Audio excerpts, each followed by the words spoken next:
so much, Jared and Gary. All roads, of course, lead to this weekend's final series, but so much news to get stuck into before that. We can tell you that a short time ago, Izak Rankine was set to land back at Adelaide Airport on a flight from Dubai. So let's get stuck into the latest from Adelaide. My name's Lauren Wood. I'm joined by Scott Gullan and John Ralph from the Herald-Sun. Ralphie, so as we say, Izak Rankine basically landing in Adelaide as we speak. We've just learned that he is on this flight direct from Dubai to Adelaide. Of course, we are effectively exactly 48 hours out from that qualifying final against Collingwood. It's going to be a cauldron. He's flying straight back into it. What is the latest on Izak Rankine? So Izak will issue a short statement, I assume an apology. I don't think he will take questions at this stage about the homophobic slur that has seen him suspended for 4 weeks. And from then on in, well, Adelaide still has absolutely no idea whether he will be at Adelaide Oval on Thursday. So my understanding is the senior players will be canvassed by the Adelaide leaders on whether he detracts from their performance. Now, the entire reason to jet him overseas was to avoid this distraction. And as you say, we're 48 hours out, and that's exactly what we've got. The club also wants to prioritise his mental health, so they won't be ignorant of that one. So the ways in which they can jet him into Adelaide Oval, where no one will be able to see him, where he can be in the rooms pre-match, where they can get him into a private box, where the cameras won't be on him, that all seems totally ridiculous. So the Adelaide executive discussed it today. They'll talk to Rankine about it probably for the first time tonight. Scotty, what do you think, given that it does seem like the absolute circus they tried to avoid has been created again at the worst possible time? Well, it is going to be a circus one way or the other. So what you do, captain's run tomorrow with his teammates. He needs to see his teammates. He needs to get around them, spend some time, and then that's it. They talk about him, he addresses them, they cuddle him, they do what they've got to do, and then from that moment on, when they leave training tomorrow, they don't see Izak till after the game. So he goes to the game. I hope he goes to the game. Surely he can get to the game. I don't want to see him in the rooms voyant. I don't think you need that. I think captain's run tomorrow around his teammates, and then they have to have 24 hours where they're not thinking about Izak. I'll tell you what, he didn't murder anyone. So I think it's up to Izak to own this one. Yes, he sometimes struggles to convey complicated, information in short sentences. And so it would be hard for him to do that. But just get out there, apologise, answer some questions as well as you can, get to the captain's run, apologise to the women and to the men, and then we move on. Let's not make this something that it's not. If Adelaide thinks that him being at that game on Thursday is going to lose in this contest, well, they're done already. So I understand it's difficult and nuanced, and it's a challenge for Izak to apologise in the right way. But just get on with it, and then we'll all move on. Feed the chooks. Move on. Well, that's the thing with this story, isn't it? There's kind of been conjecture at every turn. There was, I guess, negotiation around the penalty. Then there was he hadn't spoken to the players. Yes, he had actually rung some of the players and all. I think realistically now, with how short a time frame we've got until the game, everything just has to be completely line and length from here. I spoke to the AFL today about what Thursday night could look like for Izak Rankine. As far as they're concerned, which is the right scenario, he's treated like any other suspended player. So effectively, you can't go onto the field. I don't think we'd be certainly expecting that in this scenario. But as you say, Scotty, I don't think you potentially need to be in the rooms. But, at the ground, I think we're expecting that. The great irony being, of course, that by 10:30 on Thursday night, the dream could effectively be over, of course, if they progress into that preliminary final. Or it could be alive again. It could be firmly alive. And wouldn't Andrew Dillon love that one? Hey, it's going to get nasty anyway. Well, what about Collingwood? This is the thing. How are they feeling about all of this? So there's real animosity between both of these camps. I think Collingwood feels like they've been painted as the enemy, where they feel like the real narrative is actually very different from that. So we reported a couple of weeks ago about Dan Houston and how Adelaide felt like that was the spark. His sledge was the spark that saw him lose control. So here's how it actually went down. Now, Houston's not a sledger. He likes to just roll along. He's a lover, not a fighter, Scotty, just like you. He was whacked in the guts by Rankine in that round 23 game. His retort was this: last time I saw you, you were horizontal. Words like that. So later on, Rankine makes a homophobic slur against a separate Collingwood player. So the Pies feel like their player was thrown under the bus for, a sledge they would say happens across all the games, all the time. Yeah, it's a big issue that should have been dealt with weeks ago from the AFL and from Adelaide itself. It is. It's going to be an incredibly hot contest. We know there's been things like added security as well to throw into the mix. So it's certainly going to be one heck of a game, Scotty. But Craig McRae's got selection issues of his own. We know Collingwood had their main session today. Bo McCreary went through a fitness test there. What's the latest on how the Pies are looking for Thursday? Yeah, it was an interesting press conference, actually. So Bobby Hill didn't train, so forget Bobby again. Bo McCreary got through. Jordan De Goey, there was an anxious moment here, as we see. Got a little knock on the ankle, went off. but came back on. Nick Dacos also was seen grabbing his foot, so you can imagine... A little bit of Achilles soreness, Are we maybe. thinking What's Izak Rankine doing there? Drakes, or yeah, you're right. Quainer might have had a bit to answer for there, couldn't he? So there was a few anxious moments, and Craig McRae said that, but... You buried the lead, Scotty. You buried the lead. There is a bigger issue at play. Dan McStay or Mason Cox? Mason Cox, let me explain, has only played 8 games. He's been the forgotten man, clearly fell out of favour. He likes the big stage. Dan McStay, as you're about to explain to me, is the sob story of this discussion. But Cox hasn't played. I'm not upset. I'm disappointed they didn't try him a couple of weeks earlier. Because this trigger, they probably hoped it wouldn't have to be pulled. But the facts are their forward line, they've got issues. Cox can command the ball. He can bring the smalls in. John, what do you think? Can they do the worst possible result of Dan McStay you can think of? Yeah, they can, because he's kicked, I think it's 3 goals in the last 7 games. He'd be stiff only because of the history. So 2021, he missed a final in which Brisbane, when he was playing for Brisbane, lost by 1 point after he got his nose smeared across the side of his face in the qualifying final. Then, of course, we know that he missed that grand final, desperately trying to get back for the next final series. Did his ACL, rush back last year, no finals to play. And so if he was dropped for this one, he'd be heartbroken. But it's up to the coach to make big, tough, strong decisions. And the coach wasn't exactly saying maybe a switch to defence. Yeah. He said, I'm not thinking like that. So that's fun and games. We wait tomorrow night, we'll find out. It is. We love all of the smoke and shadows. And Mason Cox, of course, he will relish the big crowd, won't he? I can picture the hand up to the ear immediately. Now, on Essendon, Jono, we know that they've missed the finals and plenty happening on and off the field there. You've got some details about why they were so tentative on the Sam Draper deal. Let's face it, no matter what they say, Sam Draper is gone and they know it. So for all the gnashing of teeth, the Dons very much gave him an offer that he could refuse. Eventually, they did lift it from a modest term. Eventually, then again lifted it from 4 years to 5. They've done their research on all of the AFL players who've had Achilles issues, ruckman, key position players across world sport. So many of them have just not recovered well. The prognosis is not great. Repeat, calf tears. Some lose their power, some their durability. Draper, to his credit, is a jumper, not a wrestler. And so if the AFL brings in these new rules about the centre square, that would normally advantage him. But how's he going to go, having already had osteitis pubis, having also done an ACL early in his career? So eventually they got to that 5-year deal, but they also know that if he moves on and goes to Brisbane, they probably get a first-round compensation pick within the top 10. They've also got 2 second-rounders, and so they could get 5 picks within the top 25. Matty Innes is expected to be announced as their new fitness boss, the former West Coast boss. That would be imminent. So they think that's a circuit breaker for a lot of their issues. But, yeah, Scotty, I don't think they tried that hard to keep Sam Draper. No, I think Sam Draper's gone, but there's a few other issues as well. Well, there are. So Sam spoke today and basically said that they're still working through it, which is never a good sign. There's a lot of water to go under the bridge. But you've got a piece in tomorrow's newspapers and on codesports.com.au delving into Essendon a little bit and I guess the wider concerns. Tell us about it. Well, unfortunately, it's a bit of Groundhog Day. This club, it's happening again. Repeats the word I use a lot during this article. So they've had to sell the vision to Zach Merritt, who's been mentioned again. 12 months earlier, they had to sit down with him and say, Zach, you're our captain, please stay, we're going to come well. They've had to do it again. When Brad Scott came in, this is the thing the players are not happy about. He came in and spoke, we've got to teach you to be professionals. They're not providing a professional environment at the moment for these players. So Jordan Ridley, Kyle Langford, all these guys, Darcy Parish, what's happened with their injuries and their training facilities and their program? All these players are going, hang on, is this the best environment for me? And they've got every right, as Zach is, although we don't think he's going to leave. Yep. But clearly other players are looking at what's happened and where their career's at and what this environment. And then there's a wider narrative about... You talked about communication today, and that's the piece, the part of that story that made me think that's interesting. Well, the wider narrative, this club has historic problems in there. They bring in outsiders, which is CEO Craig Vozzo, Brad Scott, outside the Essendon bubble to try and change it. And they're 3 years in and he's gone 11th, 11th, 15th. And, you know, it's hard for them to break this mould that's in Essendon.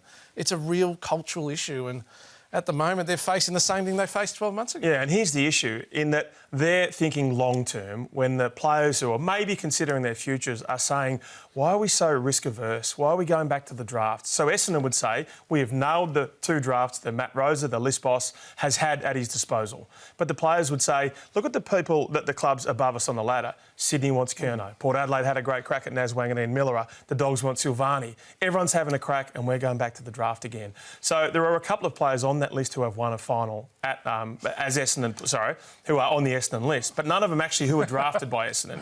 Goldstein, 18 years in, Dylan Shield, who's just been sacked. And so I think what the player managers would say is that, you keep talking about the long term, but there are a lot of players that would say, I'm probably never going to win a final at the Essendon Football Club. Would you feel sorry? Would you, of course I'm looking at my future. Of course I'm looking at other clubs. Yeah, especially when it's been such a long period, as you say, Scotty. There's just so much to unpick over an extended period there. Now, speaking of Sam Draper, the prices are exponentially rising, aren't they, for free agents? There's been plenty made of that, but you're sounding the alarm, John. Well, I just wonder if this is what the players thought they were going to sign up for when they brought in free agency 12 or 15 years ago. So Silvani, Draper, Oscar Allen, all big deals, all been offered $850 plus. Now, it might be that Silvani goes for the Western Bulldogs for slightly less than that.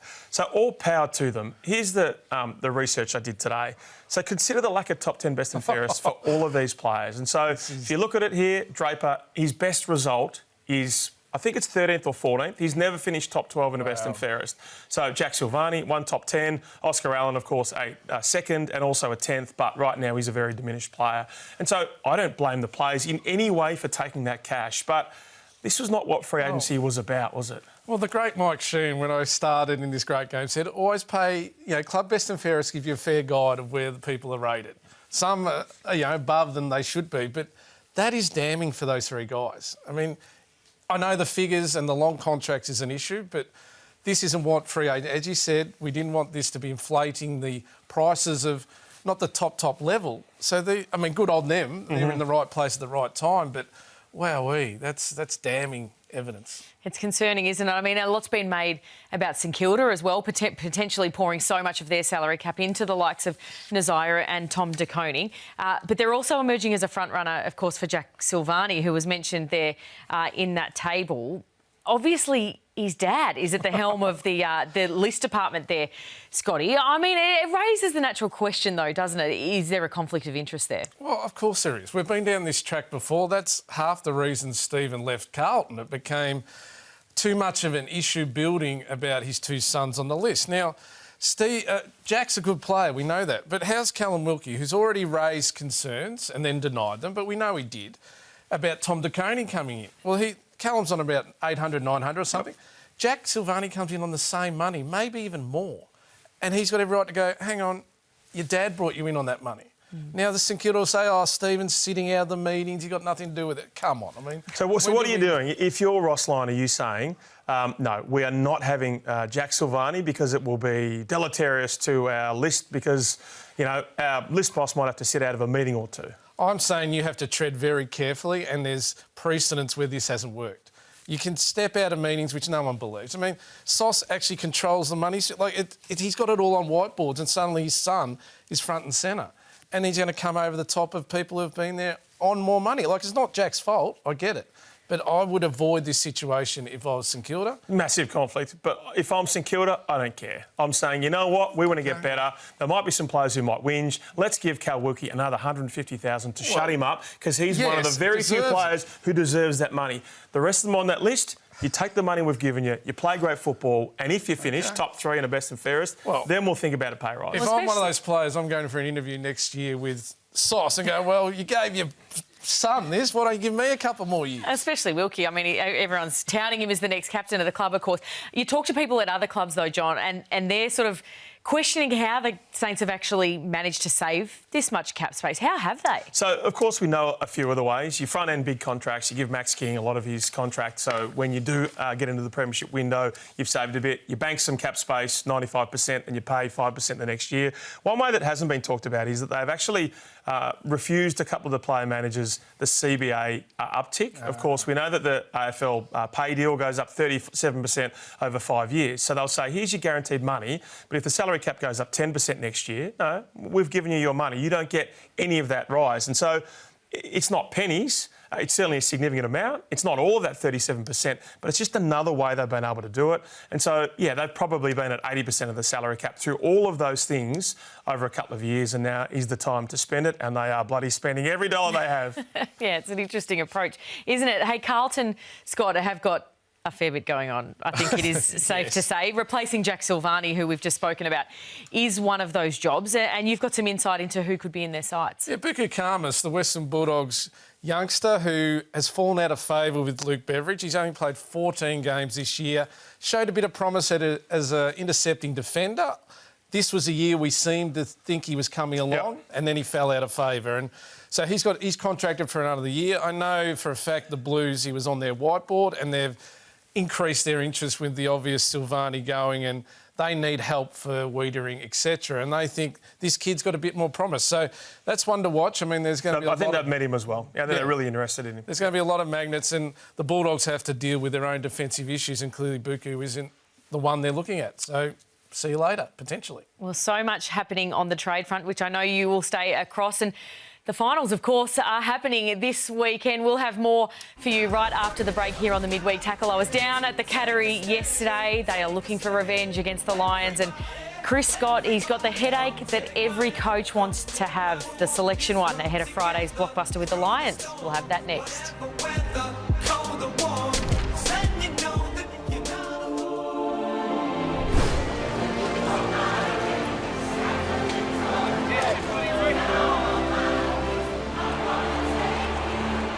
Finals footy, the very best time of year, and don't we know it? Winter gives way to spring, and with it, an equal dose injection of tension, hope, and excitement. This is what you play for. This is what you live for as a footballer. Welcome to September 2025, to the making of history. Opening with a Thursday night qualifying final, Crows and the Magpies. Just 3 weeks on from that spiteful nail-biter. Another stepping stone in Adelaide's meteoric rise to the minor premiership. A night they'll never forget. Now to salute one of their best. Oh, vintage Tex. Debuted against the Pies all those years ago. And he's equal to the big stage in his first game. Now fittingly brings up the magical 300 against them. And yet, against Nick Dacos. I get a little bit excited when I play against Nick. Just like Tex, we marvel at the little maestro. When I played against him this year, I was like, this kid's a freak. At the forefront of another black and white September campaign. The Dacos difference. Friday night, Geelong and Brisbane. Two teams who only know how to contend. And that's the way we love it at the MCG on a Friday night. That breathtaking prelim of 2024. Cam Rayner to get them to the granny. One for the ages. Now they go again, fueled by the same unrelenting appetite for greatness. With a showman, Bailey Smith. Bailey Smith. Why wouldn't he? And the Coleman medalist, Larrick and Jeremy Cameron. Oh, Jezza. Jeremy Coleman. Up against the refreshed leader of the pack, Lachie Neale, back to bolster the premiers. They're staring success right in the eyes. Super Saturday elimination final doubleheader. Firing up with the Giants taking on Hawthorn. The two wild cards. Match winners and swagger everywhere. Headlined by Toby Green, the fiercest of competitors. Bradley's got a little bit to say there. He's looking overweight. See how he goes second half. Showed us all again last week. Not that we needed reminding. Sam Mitchell's Hawks fear no one, climbing themselves to walk the September tightrope. Next up in the West, a September arrival, 15 years in the making. The Suns are playing finals footy. All under the craftsmanship of Dimmer and his midfield dynamos, Noah Anderson and Matt Rowell. Up against the Dockers, belief and credentials restored. Ruthless from the Dockers. Armed with a unicorn and the prancing pony, thriving with his second chance. He's not just a one-trick pony. Here we go. Finals footy. The best time of the year. Watch it and feel it in magnificent 4K Ultra HD. Right here on Fox Footy. German! Yes! Very instant!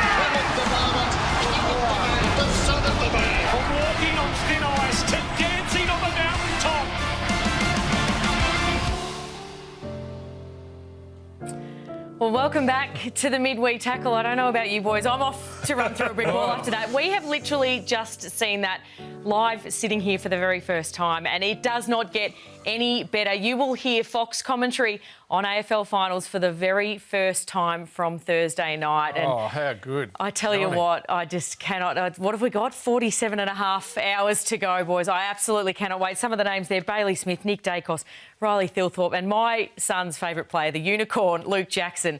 They are all going to be in action, and it's going to be an absolute cracker weekend. Of course, Geelong, though, they've got the selection headache, really. Of course, taking on Brisbane, who have won the last 3 encounters between these two sides. It's going to be huge, but Chris Scott, geez, he's probably got a few sleepless nights ahead. Well, he has. I mean, 2 changes. Shannon Neil comes back in. What about me? Mark O'Connor comes back. Go again, John. Jed Buse is the interesting one. Mitch Nevitt is the obvious one out, but Jed Buse came in for his 4th game. Has a great history on Charlie Cameron. Oh, boy. So, and that's how the Lions beat them, with their small fast forwards. So what does he do with Jed Buse? I've seen Mullen has been a great tagger. He played on Cameron earlier in the year in the loss. So he has that option too. So it's one to watch. Does he go with the experience? Jed Buse, who might be playing his lot last year, I mean, who's looked after him in premierships, knows what he can do. Or do you go with the young kid? It's going to be fascinating. Reece Stanley, just a little bit sore in the hamstring as well, so a little bit of selection intrigue there as well. Maybe the second player on this injury list for this cherry-ripe Geelong side. What do we think about him contract-wise? I'd keep him. I would absolutely keep him. I know there's a lot of talk, and I expect that Rowan Marshall will find his way to Geelong, but no, he's minimum chips, rookie list.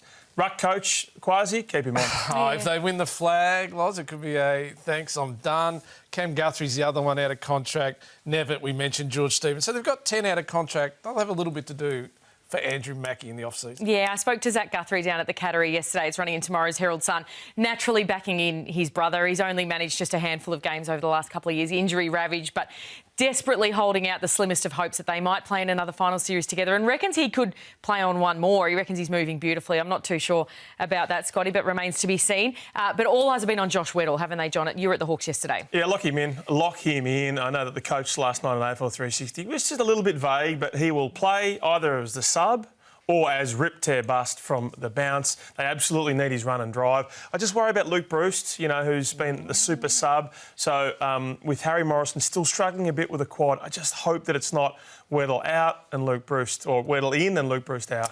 We know that Damien Hardwick's got incredible finals experience, taking that to Gold Coast for the first time. I was interested to see which levers he goes with this week. He's pulled the heartstring early, hasn't he, with a key selection of a veteran? David Swallow, the former captain. He's an emotional man, Dimmer. We think the wet weather probably helped. 7 games. He's been the sub, I think, 4 times. But Dimmer's gone for the emotion. I mean, Fremantle, they've got Nathan Fyfe, David Swallow. Fyfe is sub. A couple of big balls in the paddock in the last 40 minutes of a game. Compelling. All absolutely salivating contests, all 4 of them. The Demons, of course, are still hunting for their new coach. That process is underway, John. But you've had a look at some of their stars and I guess questions around where they're at. Bucks was fascinating on the couch last night. He said, the X's and O's, the match plan stuff, the game plan stuff, it's irrelevant for my pitch for the job. Won't be irrelevant in round 1. And so here's the issue. The club is waiting until they get a new coach to see what they do with their stars in terms of trading some of them. The problem is their midfielders can't kick. They know it, but so do the rivals assessing them. So, look, this is a club that has 3 of the worst 8 kicks in the comp for midfielders. It is ugly. They're big names. They are Viney, they are Petracca, and they are Clayton Oliver. They also have Caleb Windsor, who's a pick 7, who's played more midfield. He is officially poor. And so if you do want to bring about a run-and-gun game plan, if you do want to play quick ball movement, you just can't play with those players in your midfield. Now, Petracca, he was the star of the competition. Now, he was this year the 74th best player. Scotty, we know the salary impost, maybe 1.5 and rising. Any way they move him on?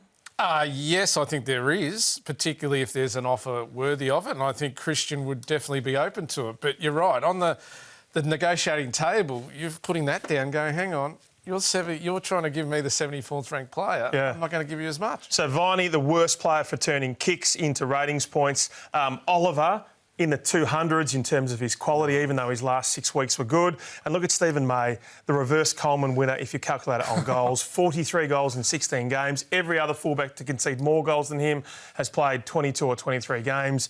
You try to get him to the Dogs. I don't think that's happening, Scotty. I don't think he's getting to the Dogs. Well, he should, but I don't think it was well received. But I think if you could fire him up for 1 year, get him playing a little bit better than that, John, your stat, I think he could work, but a lot of work to do. Not a boat race for me. You feel the other way. I think it is. I think if Nathan Buckley wants it, it's his. And I think, of course, Melbourne have to dress it up that we're doing a perfect little process, but all the language I'm hearing and everything is if Nathan decides yes, it's yes.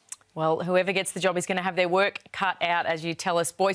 Magnificent work by both of you. Fantastic to have you with us on the midweek tackle. Of course, your AFL finals lift out in the News Corp papers this week and all of the news at codesports.com.au. I'm off to watch that Fox Footy promo again. We'll see you next week. Enjoy.